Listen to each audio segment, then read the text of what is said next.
suppose qu'une campagne présidentielle, électorale, c'est une forme du débat public, donc on a voulu intervenir dedans et en cherchant à poser des questions. L'article avait surtitré les politiques et les médias ont convoqué les vrais gens.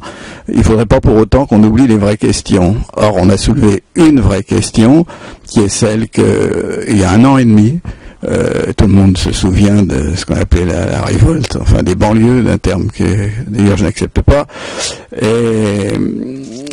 Et aujourd'hui, ce problème-là est complètement absent de la campagne électorale. Or, ça pose des questions fondamentales à notre société, c'est celle du vivre ensemble. Mais ce vivre ensemble, il est complètement lié aussi à la question démocratique qui elle-même aussi fait question. On l'a bien vu dans toutes les élections qui précèdent et on le voit bien aujourd'hui dans cette incertitude qui existe dans l'électorat, ce manque de confiance et que finalement les votes se structurent beaucoup plus autour de rejets d'autres que d'adhésion à quelques projets que ce soit.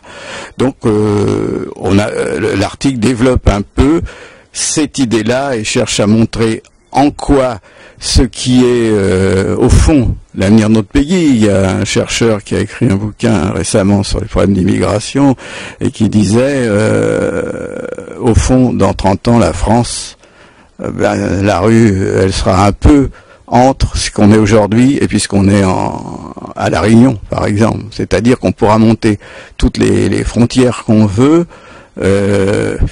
On aura à construire du vivre ensemble avec toute la diversité. Et ça n'est pas, je mentionne l'immigration, mais ça n'est pas qu'un problème d'immigration, bien sûr.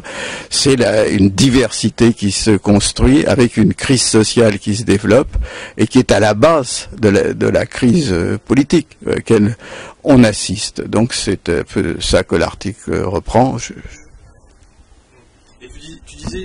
Oui. Je suis obligé de parler dans le micro, sinon on m'entend pas. Oui, oui. Tu disais scandaleusement que les événements de novembre l'an passé ne sont pas du tout repris dans la campagne. Oui. C'est un coup de gueule que tu poussais, hein. Alors, c'est pas seulement un coup de gueule, parce que ça avance quand même quelques idées.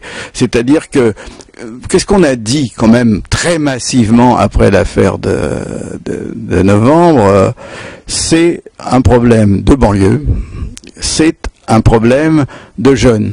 Or, il y a effectivement une spécificité jeune, puisque c'est eux qui ont mis le feu aux voitures, mais les problèmes qui sont en arrière-fond sont pas spécifiquement jeunes.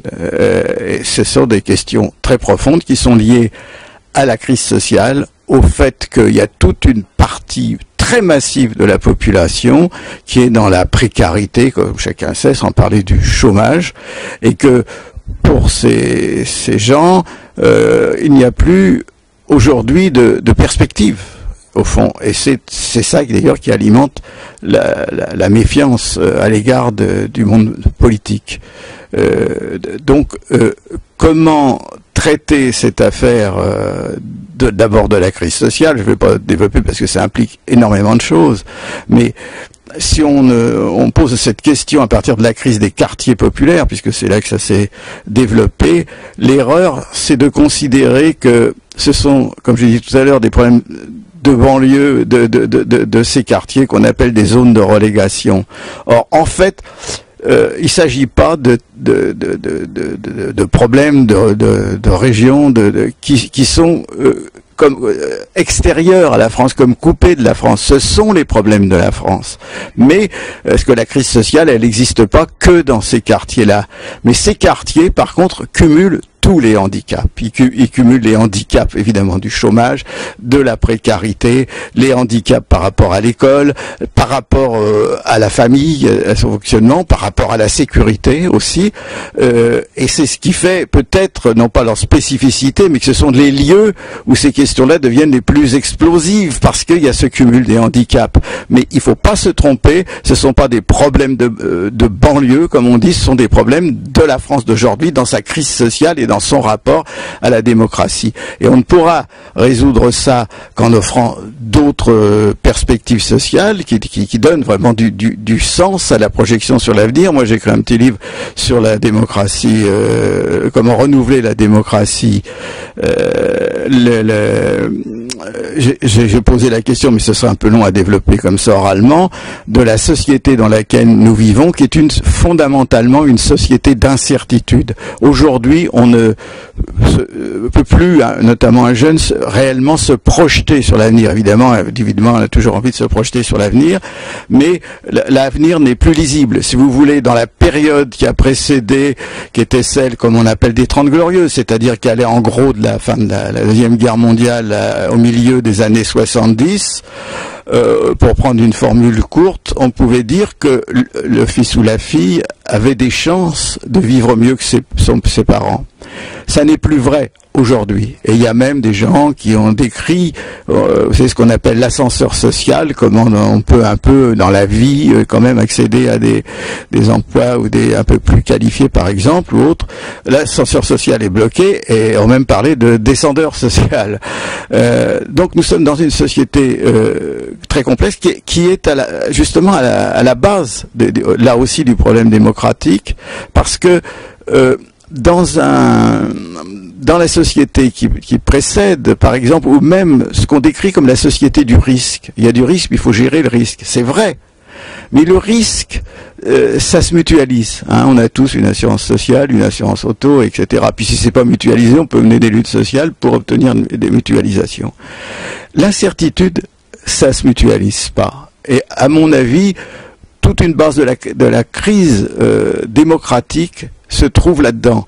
On a dans une situation d'abolition du projet, c'est-à-dire que le politique c'est comme moulé dans l'incertitude lui-même, et c'est ce que vit la société là aujourd'hui sur le plan électoral.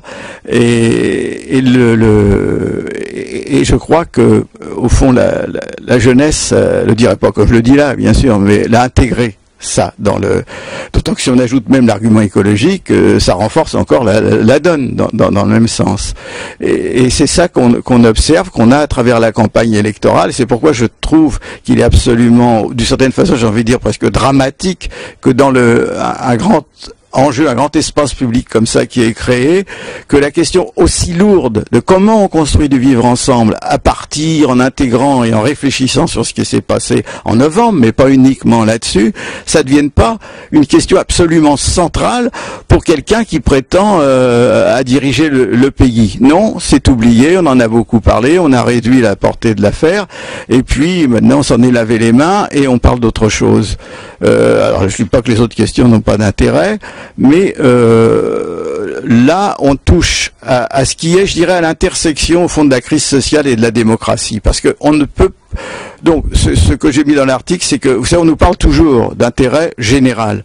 Alors bon, je suis pas contre l'idée en général de l'intérêt général, mais c'est comme quelque chose, c'est la démocratie descendante, quoi. On imagine, les sachants imaginent l'intérêt général, le construisent, et puis maintenant il faut que ça descende sur la société, et le problème c'est d'expliquer aux gens en quoi ça consiste. Nous on pense au contraire qu'il faudrait que ça ne peut être qu'une co-construction de l'intérêt général, c'est-à-dire qu'il faut d'abord partir d'intérêts communs, construire de l'intérêt commun, construire des dynamiques autour d'intérêts communs, c'est-à-dire qu'ils sont proches du vécu des gens, et que à partir de là peut se construire une vision plus, disons, de la démocratie qui est autre que simplement d'adhérer à un projet qui descend, qui est fabriqué a priori. Et en plus, c'est forcément une dynamique. L'intérêt général, c'est pas un texte comme ça fixé une fois ou une réflexion fixée une fois pour toutes.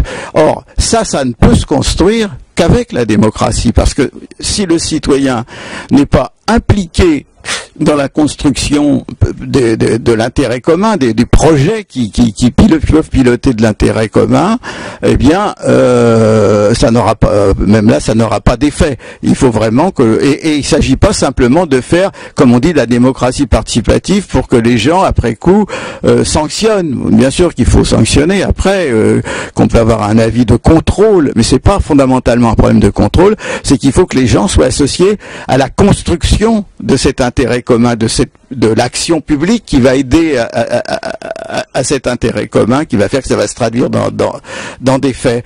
Et donc le rapport entre crise sociale et crise démocratique, il est à la fois dans la compréhension, c'est-à-dire qu'on peut pas comprendre, par exemple, l'énorme abstention qu'il y a eu à toutes les élections précédentes et qui a augmenté en 20 ans, qui a doublé en 20 ans, élection par élection. On peut pas comprendre ce rapport sans comprendre la dimension sociale de cette situation qui est dans notre pays, mais qui est dans tous les pays européens, à part une ou deux exceptions. Donc c'est ça qu'on a un peu traité de manière plus brève, parce qu'il faut que l'article de presse soit pas trop long. Alors, une dernière question, parce que j'ai raté mon train. C'est un petit reportage qui va passer sur Internet. Peut-être qu'il sera vu par les candidats, ou en tout cas les gens qui travaillent pour eux. Si tu as un message comme ça, on est à 2 jours des candidatures officielles, je crois qu'il va rester une dizaine de candidats, on les connaît à peu près. Si tu avais un message à faire aux candidats des présidentielles, tu leur dirais quoi aujourd'hui, qui te ferait changer dans la campagne? Je dirais ce que je viens de dire. Je participe pas du truc. Quelle est la proposition? Parce que ça relève pas de la proposition. Ça relève comme au fond d'une perspective d'action. Donc il y a d'autres questions qui sont très importantes, institutionnelles, mais je ne vais pas toutes les énumérer, mais je reste là sur le terrain dont on parle maintenant. Je voudrais qu'ils abordent cette question en disant, il y a un problème très profond qui s'est révélé sous une certaine forme avec cette action des jeunes en novembre. Eh bien, nous réfléchissons à ça et nous proposons telle ou telle mesure, telle ou telle action, surtout, parce que les mesures, telle ou telle. C'est-à-dire, c'est pas les promesses. Aujourd'hui, les gens ne croient plus aux promesses. Donc, ce qu'il faut proposer, ce sont des projets de dynamique d'action. C'est ça qui est crédible aujourd'hui. Donc, il faut prendre ce problème de la crise sociale en France, de cette fracture au fond du lien social qui est très profonde, et comment on peut retravailler du lien social à travers bien sûr des questions qui concernent l'économie, à travers des questions qui concernent le travail, etc. Et qui concernent aussi toute la vie dans la cité. Par exemple, le problème des discriminations est extrêmement important, et on sait bien que ces discriminations, elles existent aussi bien au plan de la rue, hein, qui on arrête dans la rue, hein, c'est quand même quelqu'un qui est coloré, essentiellement. Ça concerne, et c'est pareil pour l'accès à l'emploi, c'est pareil pour l'accès au logement, et je pourrais étendre la liste. Donc, est-ce que les personnels, les hommes ou femmes politiques qui se présentent à l'élection présidentielle ont véritablement quelque chose à dire là-dessus, autre que les promesses, ah oui, mais je vais m'en occuper, puis on va faire une conférence nationale, etc. Bon, j'ai rien contre les conférences nationales, mais il faut qu'on dise quelle dynamique de changement social, au fond, c'est ça le fond de l'affaire, on entend mettre en œuvre. Et ça, à mon avis, c'est crédible, parce que c'est pas dire je vais donner des sous là ou des machins là, on peut aussi le dire, mais c'est autre chose. Là, c'est crédible parce qu'on voit comment les gens pensent et vont agir quand ils vont se retrouver dans une situation de pouvoir.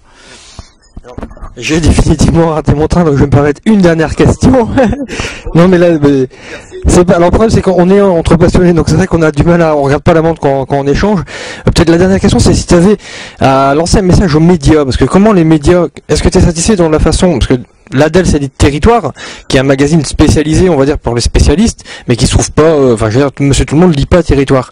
Monsieur Tout le Monde lit pas forcément non plus tous les médias, etc. Mais là, allez, les médias, on va dire, formatés et marchands, comment tu trouves, si tu avais un message à leur adresser sur comment eux devraient considérer la démocratie participative, pardon. Alors, moi, je parlerais plus, d'ailleurs, que de démocratie participative, de démocratie délibérative. Parce que la démocratie délibérative, ça implique la décision. La démocratie participative, c'est un concept quand même assez flou. Alors, on l'utilise couramment parce que c'est aussi comme ça que se mènent un certain nombre d'actions. Mais ça demande une clarification. C'est une remarque préalable. Mais au fond, je pense que les médias seraient intéressant en s'impliquant dans ce que je viens de dire. Ils ont un rôle spécifique extrêmement important, mais ce que j'ai dit, c'est pas seulement, bien sûr, j'ai évoqué plutôt les politiques, puisque c'est de ça dont il s'agit, qui sont en candidature aujourd'hui, mais le fait qu'on revienne pas réellement sur ce qu'il y a à penser, à réfléchir collectivement, parce que les réponses sont pas simples, eh bien, c'est très marginal aussi. Je dis pas que ça existe pas du tout, mais c'est très marginal, y compris dans les débats, parce que évidemment, dans la presse, pardon, dans les médias, bien sûr. Parce que, bien sûr, les journalistes suivent les politiques et ils parlent de ce que veulent faire les politiques. Déjà que ils majorent beaucoup toutes j'ai envie de dire, les petites histoires. Puis le débat à partir des sondages. Je dis pas qu'il faut pas en avoir, mais enfin, c'est vrai qu'on est dans une démocratie sondagière complètement. Tout est en train de se structurer par les conséquences des sondages. En plus, qu'on sait que c'est quand même d'une assez grande imprécision. Hein, mais une fois que c'est publié, ça structure les rapports de force derrière dans la politique. Et donc, ce qui devient intéressant, amusant, je dirais, pour la presse, et qui fait vendre, ça tourne autour de ça. Donc c'est tout un problème, toute une conception de la démocratie. Est-ce que c'est l'action publique qui est mise en débat, qui fait que le citoyen seul l'approprie? Et ça, c'est très important, pas seulement pour des raisons démocratiques, d'éthique démocratique. C'est le premier point qui évidemment est très important. Mais c'est important pour l'efficacité de l'action publique. Parce que si le corps social comprend rien à ce qui se passe, on pourrait multiplier les exemples, on va pas le faire, il est trop tard. Mais eh bien, une action publique n'a pas d'efficacité. On n'est plus à l'époque où tout ça pouvait descendre comme ça de 3 personnes qui se réunissent dans un ministère ou dans un bureau municipal, qui décident et puis qui après font de l'information, comme on dit. Bien sûr qu'il faut faire de l'information, mais aujourd'hui ça peut plus se faire comme ça. Il faut que les citoyens soient mêlés, je dirais, à l'élaboration de la décision, parce que ça apporte aussi du contenu, de la qualité à la décision. On est enfin dans des systèmes de partage. On devrait être de partage du pouvoir. Le partage, c'est pas déshabiller l'élu, c'est faire qu'on prend en compte une pluralité de savoir, une pluralité de légitimité. Et ça renforce l'efficacité de l'action publique et sa qualité d'abord, et après les possibilités de sa mise en œuvre, parce que c'est pas de l'unanimisme du tout, mais ça, je dirais, enfin, il y a au fond une fraction importante du corps social qui comprend ce qui se passe et qui, pour une part, soutient ou soutient pas, ça c'est une autre question. Mais si on veut que l'action publique s'applique, il faut qu'évidemment elle trouve un soutien, et le soutien, il se fabrique pas simplement parce que le maire est populaire, il se fabrique parce que les citoyens ont été intégrés, impliqués, et encore une fois comprennent ce qu'on est en train de faire. D'accord. On va s'arrêter. Hein. Bon, on te remercie.